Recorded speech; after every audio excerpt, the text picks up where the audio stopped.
Welcome to this brief informational video on the pair matcher.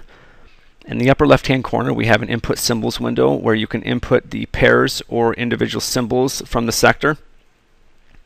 You would then click on the run scan, and the run scan would analyze that sector or that pairs list from the starting from date.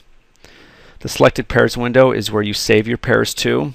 When you're analyzing them, this is where they get saved to.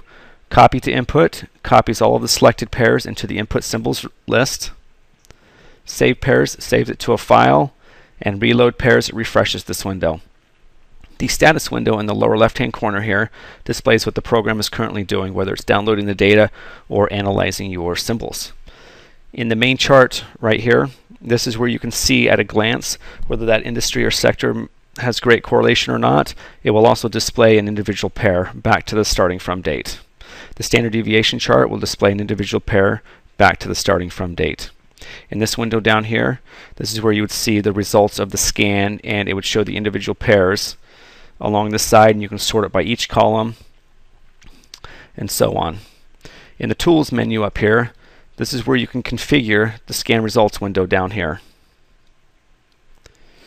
In this window you have the different settings for the filters, and you have the different columns for the fundamental data, the key statistics columns.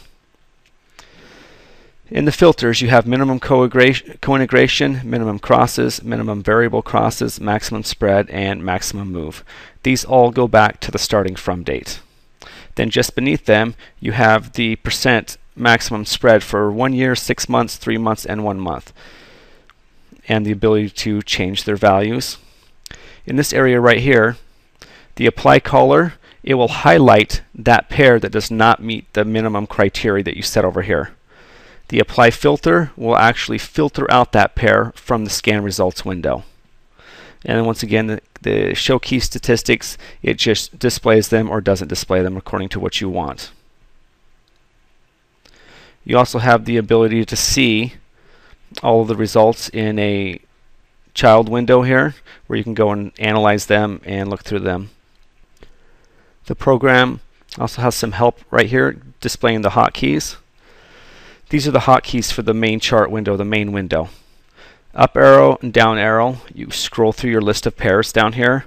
Spacebar, if you're on that pair in this window, it'll add it into the 4 charts window. And then A and D from this window either add the pair to the selected pairs list or delete it from the selected pairs list. After we've run the scan, the other portion of the program would be the 4 charts window. Like I said, the way you can get there is by selecting the pair using the arrow keys or the mouse, and you can either double click on that pair or hit the space bar. That'll bring up what's called the 4 charts window. This window is where we go and analyze each and every individual pair that were not filtered out. So you use the arrow keys in here, and you would go and analyze each pair. In here you have a 1 year, you have 1 year's worth of data, 6 months worth of data, 3 months, and 1 month. They are normalized back to the start date of those individual time periods. Within each one it displays the co-integration, the crossing count, variable crossing count, max spread, max move, and final pair ratio.